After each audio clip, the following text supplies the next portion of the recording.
गुजरात राज्यातलं गिरनार पर्वत. या पर्वतावर असलेल्या अनेक मंदिरांमुळे दरवर्षी लाखो भाविक हे इथे येत असतात. मंदिरांच्या व्यतिरिक्त हा भाग वाघ आणि सिंहांसाठी प्रसिद्ध आहे. हिंसक म्हणवले जाणारे हे प्राणी कुठलीही इजा न करता माणसांच्या अवतीभोवती फिरत राहतात.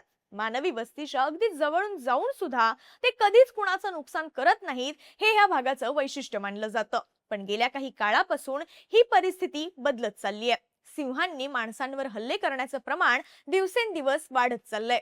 आणि याच सगळ्यात धक्कादायक बातमी आली ती 11 जुलैच्या सकाळी. गिरनार पर्वत रांगांमधल्या अंबाजी माता मंदिराच्या पायऱ्यांवर बसून एक आई मोठ्यानं रडत होती. कारण एका नरभक्षी सिंहाने तिच्या 12 वर्षांच्या मुलाला तिच्यासहित 50 लोकांच्या डोळ्यासमोरून उचलून नेलं होतं. वन विभाग, पोलीस घटनास्थळी धावून आले. त्यांनी मुलाचा शोध घेतला, पण जंगलात सापडले ते त्या लहानग्या मुलाच्या शरीराचे तुकडे. हे सगळं बघून आईने एकच टाहू फोडला. पण 11 तारखेच्या सकाळी गिरनार मध्ये नेमकं काय घडलं? सिंहाने एवढ्या लोकांसमोरून त्या मुलाला कसं उचलून नेलं? आणि गिरनार भागातले सिंह जे माणसांना कधीच इजा पोहोचवत नव्हते, ते आता नरभक्षी का होतायत? जाणून घेऊयात या व्हिडिओच्या माध्यमातून. नमस्कार, मी शीतल आणि तुम्ही पाहताय बोलभिडू. गुजरातच्या खेडा जिल्ह्यातल्या मोडाश गावातल्या चौहान कुटुंबानं गिरनार पर्वतांमध्ये असलेल्या अंबाजी माता मंदिरात नवस बोललेला. तोच नवस फेडण्यासाठी हे कुटुंब 10 जुलैला घरून निघालं. 7-8 जणांच्या या कुटुंबात मयूर चौहान हा लहानगा होता. रात्री गिरनारला मुक्काम करून 11 तारखेच्या सकाळी 5 वाजता अंधार असतानाच हे कुटुंब मंदिरासाठी जाणाऱ्या रस्त्याला लागलं. सकाळी 5:45 चौहान कुटुंबीय प्रवेशद्वार ओलांडून पायऱ्यांच्या मार्गाला लागलं.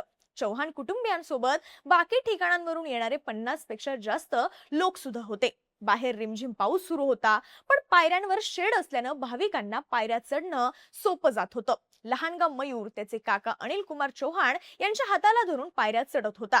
40-45 पायऱ्या चढून झाल्यानंतर काही भाविकांना डाव्या बाजूच्या झाडांमध्ये काहीतरी बसलेलं असल्याचं दिसलं. ही गोष्ट ते बाकीच्यांना सांगायच्या आतच एक सिंह झाडांमधून बाहेर आला. त्याला बघून सगळ्यांची पळापळ झाली. मयूर चौहानचा काकाही मयूरला घेऊन पळून जात होता. तो सिंहाने त्यांच्यावर झडप घातली. मयूरने काकाचा हात घट्ट धरलेला होता, पण सिंहाने हिसका दिल्यानं तो सुटला आणि सेकंदाच्या काही भागातच तो सिंह मयूरला घेऊन जंगलात नाहीसा झाला. सगळ्यांनी आरडाओरड करून सिंहाला थांबवण्याचा प्रयत्न केला. मयूरचे कुटुंबीय सुद्धा त्याच्या पाठीमागे गेलं, पण गडद अंधार असल्यानं सिंह अचानक गायब झाला. हा सगळा घटनाक्रम सुरू असतानाच त्याच ठिकाणी उपस्थित असलेल्या एका व्यक्तीनं वन विभाग आणि पोलिसांना झालेला प्रकार सांगून बोलावून घेतलं. त्यानंतर जुनागड वन विभाग, सोशल फॉरेस्ट्री विभाग, शासन रेस्क्यू टीम आणि स्थानिक पोलीस अशा सुमारे 60 ते 70 जणांच्या पथकाने सिंहाच्या पायाच्या ठशांचा आणि घासत नेल्याच्या निशाणीचा पाठलाग केला. मयूरला सिंहाच्या तावडीतून जिवंत सोडवण्यासाठीचे प्रयत्न सुरू होते. त्याचे कुटुंबीय सुद्धा जंगलात त्याला हाक मारत भटकत होते. अशातच सकाळी 7:30 वाजता घटनास्थळाहून 100 मीटर अंतरावर मयूरचा एक बूट, फाटलेली पॅन्ट आणि रक्ताचे डाग दिसले. मयूरच्या कुटुंबियांनी हे कपडे आणि बूट मयूरचेच असल्याचं कन्फर्म केलं. ते दृश्य बघून मयूरच्या कुटुंबियांना धक्का बसला. त्या नरभक्षक सिंहाने आपल्या मुलाला संपवलं हे जवळपास नक्की झाल्यानं मयूरचे वडील महेंद्र सिंग चौहान रडायला लागले. पण वन विभागाने मयूर जिवंत असल्याची अजूनही शक्यता असू शकते असं सांगितल्यानं त्यांना धीर आला. त्यानंतर वन विभागाने रक्ताच्या डागांचा पाठलाग केला. तेव्हा काही अंतर सोडून मानवी शरीराचे अवशेष सापडत होते. हे बघून मयूरचे वडील अजूनच अस्वस्थ होत होते. त्याचा पाठलाग सुरू असताना एका ठिकाणी सिंहाने उलटी केल्याचं दिसलं. त्या उलटीमध्ये लहान मुलाच्या शरीराचे तुकडे होते.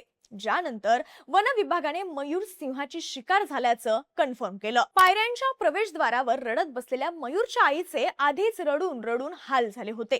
पण जेव्हा त्यांना मुलाच्या मृत्यूची बातमी सांगण्यात आली त्यावेळी त्यांनी टाहू फोडला. त्याच्या शरीराचे सापडलेले भाग जमा करून त्याचं पोस्टमॉर्टम करण्यात आलं. नंतर तेच भाग मयूरच्या कुटुंबियांना देण्यात आले, ज्यावर त्यांनी अंत्यसंस्कार केले. या घटनेनंतर वन विभाग आणि मंदिर प्रशासनाने अंबाजी माता मंदिराला जाणारा पायऱ्यांचा मार्ग हा बंद केला.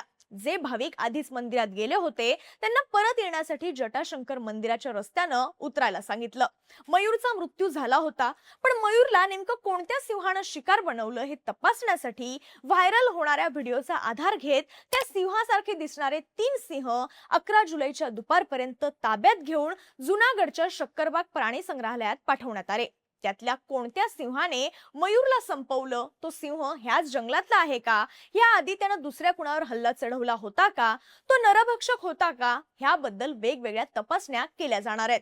ह्या सगळ्यामुळं मयूर परत येणार नसला तरीही या कारवाईमुळे भविष्यात होणाऱ्या हल्ल्यांना आळा घातला जाऊ शकतो असं बोललं जात आहे. याशिवाय वन विभागाने गुजरात सरकारच्या वन्यजीव हल्ला धोरणानुसार पीडित कुटुंबाला 10 लाख रुपये देण्यात येतील असं सांगितलंय.